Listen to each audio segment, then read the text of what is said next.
প্রথমে citizen family লগইনে click করবেন। Click করার পর আপনাকে এখানে আপনার ডিস্ট্রিক্টটি সিলেক্ট করতে হবে। আপনার ডিস্ট্রিক্টটি সিলেক্ট হয়ে গেলে ঠিক নিচের দিকে আপনার আধারের সঙ্গে যে মোবাইল নাম্বারটি যোগ আছে সেই মোবাইল নাম্বারটি লিখবেন। লেখার পর ঠিক নিচের দিকে ক্যাপচারটি আপনাকে দুটি যোগফল এখানে লিখতে হবে। যোগফল লেখার পর রিকোয়েস্ট ওটিপিতে ক্লিক করতে হবে। এরপর আপনাকে আপনার মোবাইলে আসা 6 সংখ্যার ওটিপিটি লিখতে হবে। এরপর ফর্মটি খুলে যাবে। ঠিক উপর দিকে অ্যাড মেম্বারের উপর ক্লিক করে আপনার ফ্যামিলিতে যতজন মেম্বার আছেন ততবার অ্যাডের উপর ক্লিক করতে হবে। ফ্যামিলি অ্যাড হয়ে যাওয়ার পর আপনাকে ঠিক নিচের দিকে ফ্যামিলির যিনি হেড আছেন ওনার নামটি লিখতে হবে। তার পাশে ওনার ডেট অফ বার্থটি লিখতে হবে।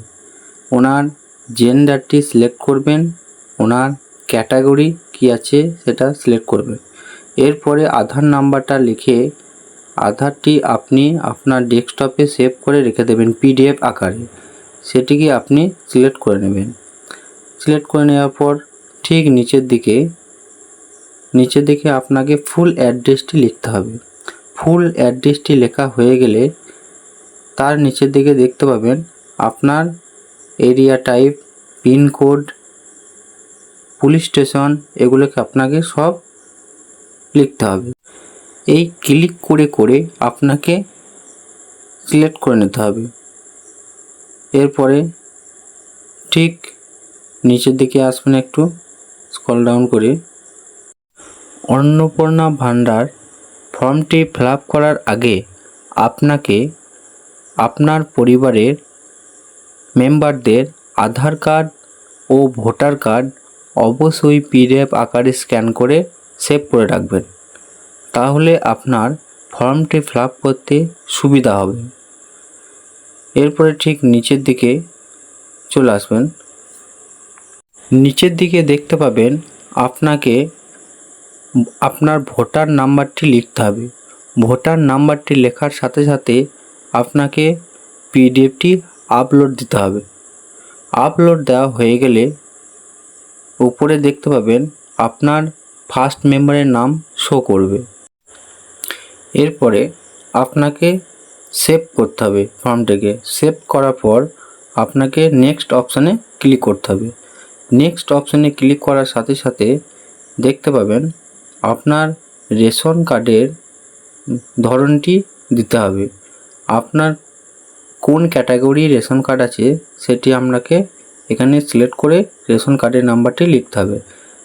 আপনার রেশন কার্ড থাকলে ইয়েস করবেন, আর না থাকলে নো করবেন। রেশন কার্ড থাকলে অবশ্যই ইয়েস করব। ইয়েস অপশানে ক্লিক করার পর আপনাকে কোন ক্যাটাগরি রেশন কার্ড আছে সেই ক্যাটাগরি ঘরে আপনাকে ক্লিক করতে হবে। ক্লিক করার পর আপনার রেশন কার্ডের নাম্বারটি লিখবেন। লেখা হয়ে গেলে ঠিক নিচের দিকে সেভ, তারপরে আপনাকে নেক্সট করে পরবর্তী পেজে চলে যেতে হবে। পরবর্তী পেজে দেখতে পাবেন হাউস সাইজ, আপনার বাড়ির সাইজ কেমন, আপনার বাড়িতে কটি রুম আছে, আপনার ফ্যামিলির ল্যান্ডের পরিমাণ কত। যদি এগুলো আপনার না থাকে তাহলে আপনি এগুলোকে নো করবেন। ঠিক নিচের দিকে আপনার 4 হুইলার মানে 4 চাকা গাড়ি আছে কি না। যদি 4 চাকা গাড়ি থাকে তাহলে আপনাকে ইয়েস করতে হবে, আর যদি না থাকে নোই থাকবে এবং সেভ করে নেক্সট পেজে চলে যাবেন। নেক্সট পেজে গিয়ে দেখতে পাবেন এখানে আপনি কি ট্যাক্স দেন। যদি ট্যাক্স দিয়ে থাকেন তাহলে ইয়েস করতে হবে, যদি না দেন তাহলে নো করতে হবে। আপনার কি প্যান কার্ড আছে, প্যান কার্ড থাকলে আপনি ইয়েস করবেন। ইয়েস করার পর আপনাকে এখানে প্যান কার্ডের নাম্বারটি লিখতে হবে। ঠিক পাশের ঘরটি আপনার ফ্যামিলির ইনকাম লিখতে হবে। তারপরে নিচের ঘরটি আপনি কোন পেশায় যুক্ত আছেন, কী করেন আপনি, সেগুলোকে আপনাকে এখানে সিলেক্ট করতে হবে।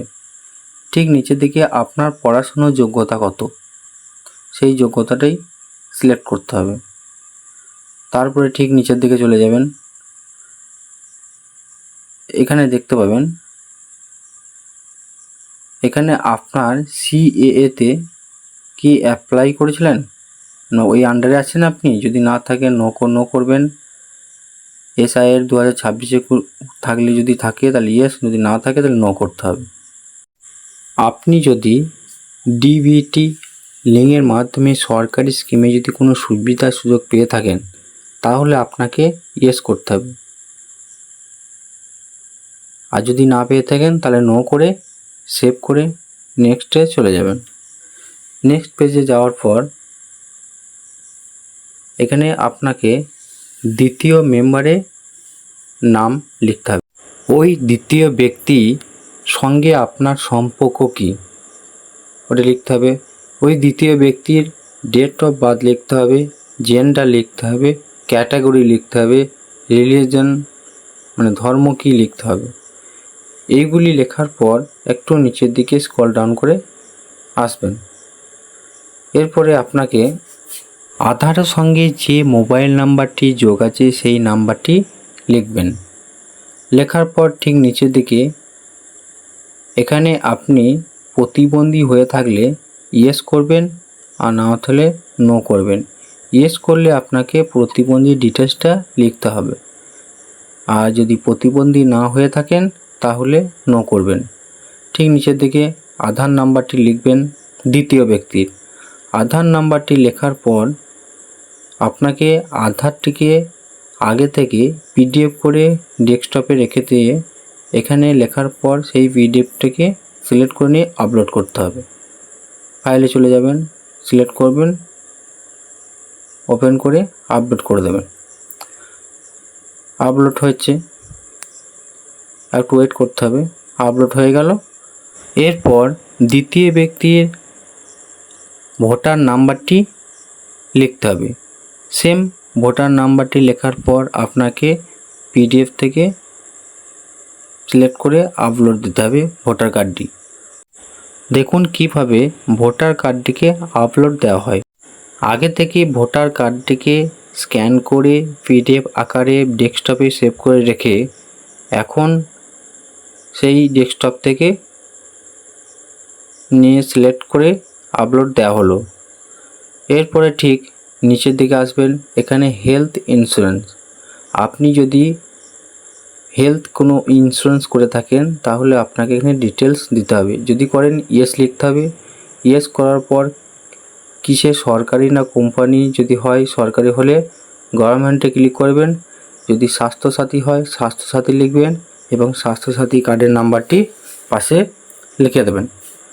লিখে দেওয়ার পর আপনাকে সেভ করতে হবে। সেভ করার পর আপনাকে নেক্সট অপশানে ক্লিক করতে হবে। এরপরে এখানে দেখতে পাবেন আপনি কি ইনকাম ট্যাক্স ফাইল আছে আপনার কি প্যান কার্ড আছে। যদি ইনকাম ট্যাক্স ফাইল থাকে তাহলে ইয়েস করবেন, যদি না থাকে নো করবেন। যদি প্যান কার্ড থাকে তাহলে আপনি ইয়েস করবেন, প্যান কার্ডের নাম্বারটি দেখে লিখে দেবেন। তার নিচে ঠিক আপনি কোন কাজের সঙ্গে যুক্ত আছেন সেই কাজটিকে আপনাকে সিলেক্ট করতে হবে। আপনার মধ্যে যেটা পড়বে সেটির পাশে ঘরে ক্লিক করবেন।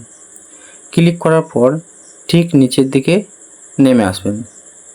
নিচের দিকে দেখতে পাবেন এখানে আপনার এডুকেশন কোয়ালিফিকেশন, মানে আপনার শিক্ষাগত যোগ্যতা কত সেটি এখানে আপনাকে সিলেক্ট করতে হবে। সিলেক্ট করার পর নিচের দিকে এসে এখানে দেখতে পাবেন আপনি CAA আন্ডারে আছেন। যদি থাকেন তাহলে ইয়েস করতে হবে, যদি না থাকেন নো করবেন। পরবর্তী পেজে দেখতে পাবেন অ্যাপ্লাই ফর অন্নপূর্ণা যোজনা। আপনি কি অন্নপূর্ণা যোজনা আবেদন করছেন? যদি হয় তাহলে আপনাকে ইয়েস আই এম অ্যাপ্লাইং ওপর ক্লিক করতে হবে। তারপরে ঠিক নিচের দিকে আপনি কি গভর্নমেন্টের বা সরকারিভাবে ডিবিটি লিঙ্কের মাধ্যমে কোনো বেনিফিট বা কোনো সুবিধা পেয়েছেন? যদি পেয়ে থাকেন তাহলে ইয়েস করবেন। কী সুবিধা পেয়েছেন সেটিকে আপনাকে নিচেই লিখতে হবে। আপনি নিশ্চয়ই আগে লক্ষ্মী ভাণ্ডার পেতেন, তাহলে লক্ষ্মী ভাণ্ডারটিকে সিলেক্ট করবেন। সিলেক্ট করার পর একটু নিচের দিকে স্ক্রল ডাউন করে আসবেন, দেখতে পাবেন সেভ অপশানটি। সেভ হয়ে গেলে আপনি নেক্সট করবেন। নেক্সট করলেই আপনার সামনে ডিক্লারেশন অ্যান্ড কনসেন্টের অপশানটি দেখতে পাবেন। এটির উপর ক্লিক করে আপনাকে ফর্মটিকে সেভ করে নেক্সটে যেতে হবে। এরপর আপনার ফর্মটি ঠিকঠাক ফিল আপ হলো কি না আপনি এখান থেকে এডিট করে চেক করে নিতে পারবেন। যদি ভুল হয় আপনি এই নিচে একটু স্ক্রল ডাউন করে আসবেন, এখানে আপনি দেখতে পাবেন এখান থেকে আপনি ঠিক করে নিতে পারবেন। যদি কোথায় ভুল হয়ে থাকে তাহলে আপনি ওখান থেকে ঠিক করে নিতে পারবেন। অ্যাপ্লিকেশন সাবমিটেড এই ধরনের একটি পেজ দেখতে পাবেন। এই পেজটিকে আপনি সেভ করে পিন করে রেখে দেবেন, যা অ্যাপ্লিকেশন করার পর কিছুদিন পর আপনি চেক করে দেখতে পাবেন আপনার অ্যাপ্লাইটি কী অবস্থা আছে। তাই সকলে ভালো থাকবেন, সুস্থ থাকবেন। ধন্যবাদ।